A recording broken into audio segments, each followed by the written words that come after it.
Shalom, saudara-saudara yang kekasih dalam Tuhan. Saat ini kami akan podcast tentang makna di balik perjamuan kudus. Sebelumnya, mari kita satu dalam doa. Ya Allah Bapa yang bertata dalam kerajaan surga, Bapa, di dalam nama Tuhan Yesus Kristus, terima kasih Bapa. Sepanjang hari ini Tuhan Kau terus menuntun hidup kami, memimpin hidup kami di jalan Tuhan sampai kedatangan Tuhan. Kami juga terus Tuhan selalu terhubung intim dengan Tuhan, dan kami ingin terus meminta petunjuk Tuhan untuk melayani Ibu Tuhan sampai kedatangan Tuhan. Terima kasih Tuhan, Kau terus sudah menyelamatkan kami dari serangan roh jahat, roh kematian, roh dunia, roh mati, roh santet, terung, tumbal, kuda-kuda, roh malaikat maut, roh malaikat jurumur, roh sekap, penyakit apapun, termasuk COVID-19, varian apapun, dipatahkan kuasanya dengan darah Allah Yesus Kristus Tuhan. Pimpin kami Allah Roh Kudus dalam menyampaikan podcast ini tentang perjamuan kudus yang berhubungan dengan jubah putih yang kami pakai sampai kedatangan Tuhan sampai selama-lamanya, berkumpul bersama Allah Bapa, Allah Yesus Kristus, Allah Roh Kudus, Allah Israel, Allah Abraham, Ishak, Yakub di kerajaan surga di rumah kudus di Bukit Sion, kekal selamanya bersama-sama dan tidak mengalami penghukuman Tuhan. Dan kami dapat upah di Bukit Sion di rumah kudus dalam Tuhan Yesus berdoa, haleluya, amin. Iya, puji Tuhan. Pada hari ini kita akan membahas tentang perjamuan kudus yang berkorelasi dengan jubah putih atau pakaian putih. Sebelumnya kita baca dulu Yohanes 6 ayat 54. Yohanes 6 ayat 54. Barang siapa makan dagingku dan minum darahku, ia mempunyai hidup yang kekal, dan aku akan membangkitkan dia pada akhir zaman. Teruskan sampai ke 5 dan 56. 6. Ya. Sebab dagingku adalah benar-benar makanan dan darahku adalah benar-benar minuman. Barang siapa makan dagingku dan minum darahku, ia tinggal di dalam aku dan aku di dalam dia. Nah, jadi ini penting, Yohanes 6, 54, 55, ayat yang kelimanya sampai ke 56 ya. Jadi hidup yang kekal itu berhubungan dengan Tuhan. Karena Tuhan itu adalah roh yang memberikan kita kepada hidup. Ya. Dan dia memerdekakan kita dalam Kristus dan memberikan kita hidup. Ya, memberikan kita hidup, kita tidak mengalami hukum maut dan hukum dosa. Jadi hidup yang kekal itu satu-satunya yang mempunyai kehidupan itu adalah Allah di dalam Yesus Kristus. Karena dia kudus, ya, dan dia bangkit pada hari ketiga. Dan dia sekarang di surga.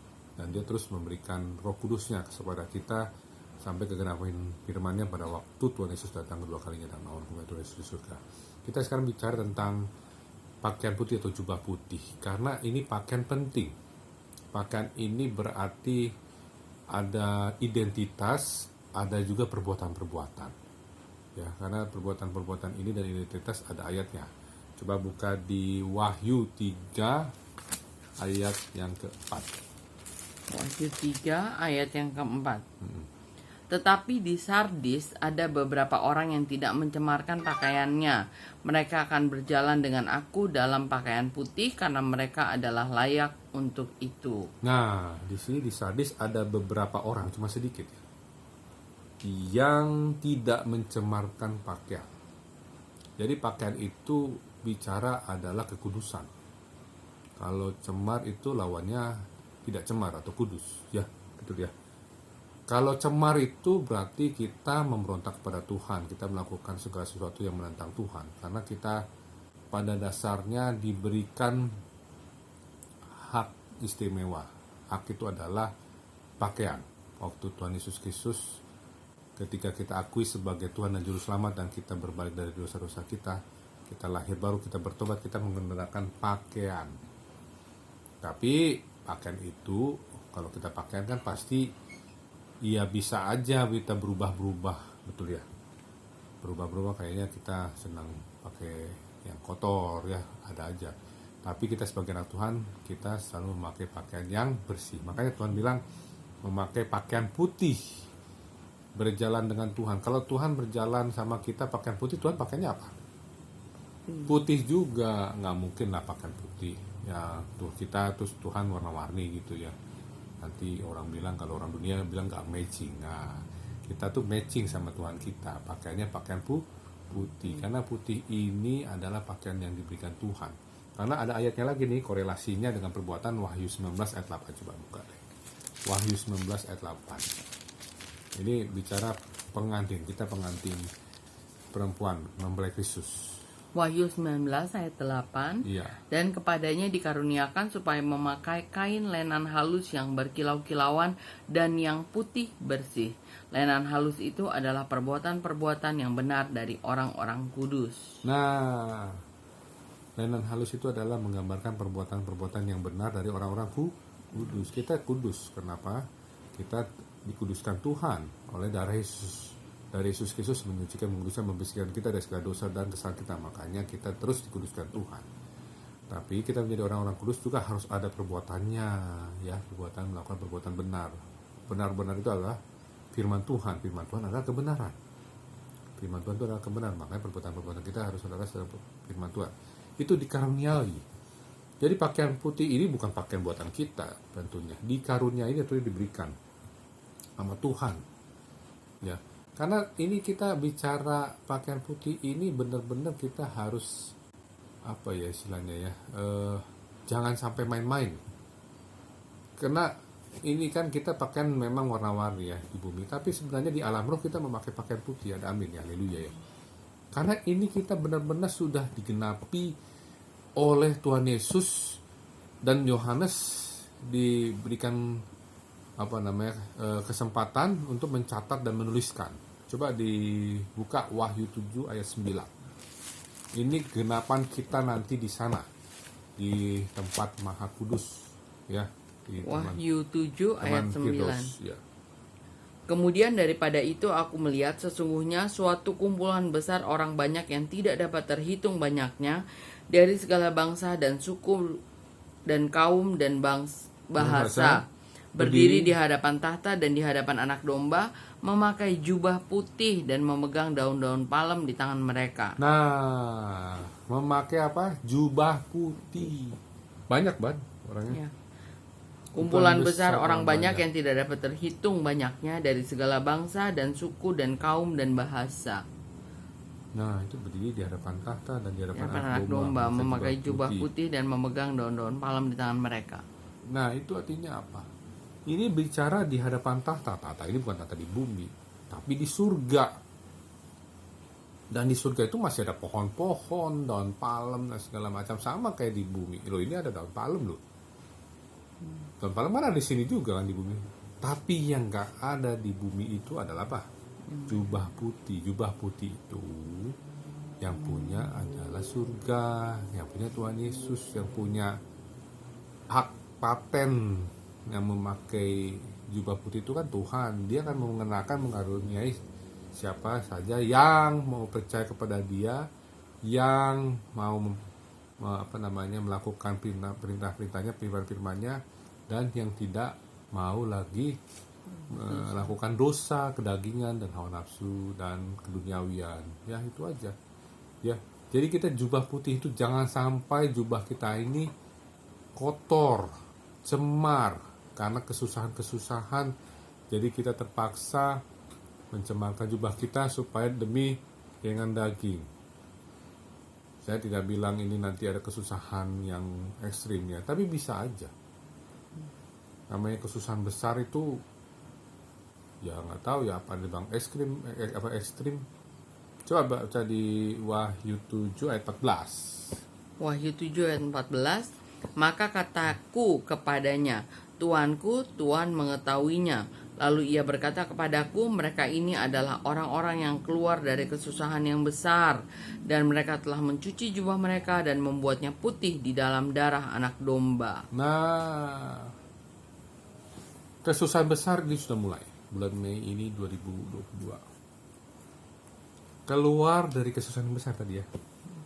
Jubahnya dibuat putih dengan darah Anak Domba.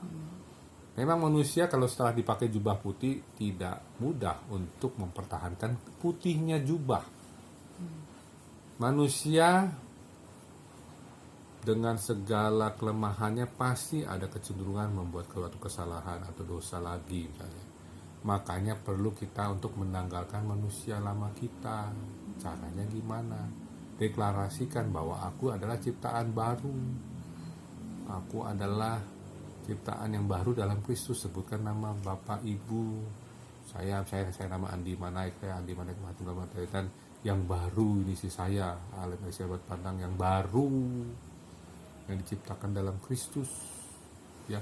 Karena ini penting, jubah putih ini kita harus celup terus dengan darah anak domba. Keluar dari kesusahan yang besar ini artinya apa?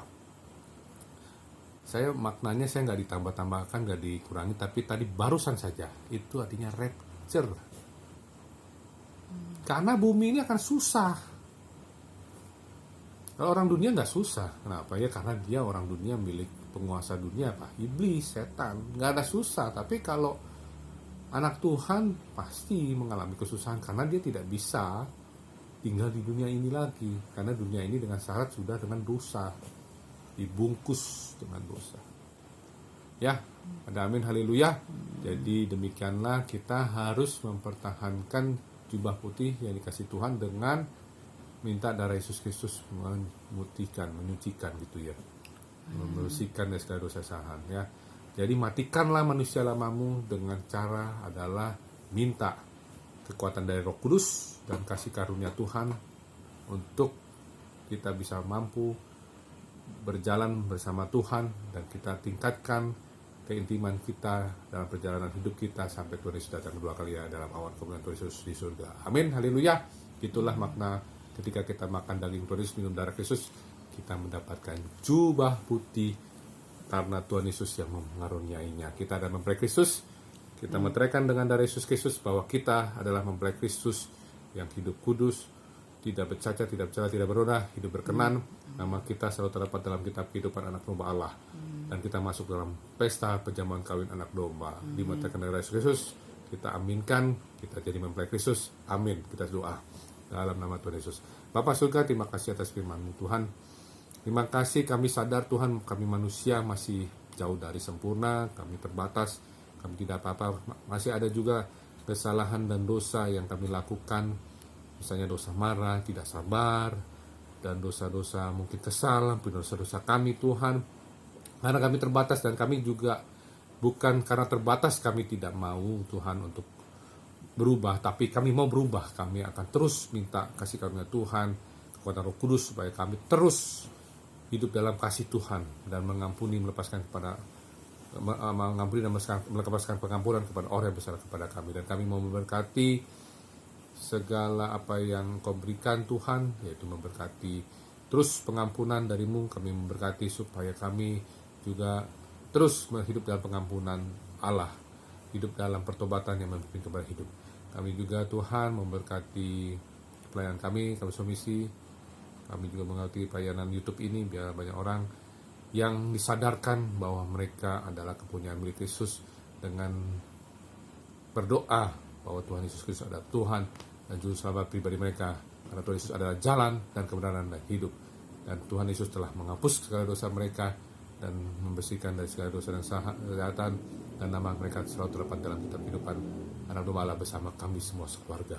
Terima kasih Tuhan, meteraikan doa kami dengan darah Yesus Kristus, di dalam nama Bapa, Anak, Roh Kudus, dalam nama Yesus Kristus kami berdoa selalu ya. Amin. Amin. Ya, terima kasih. Tuhan Yesus berkati. Tuhan Yesus berkati. Shalom.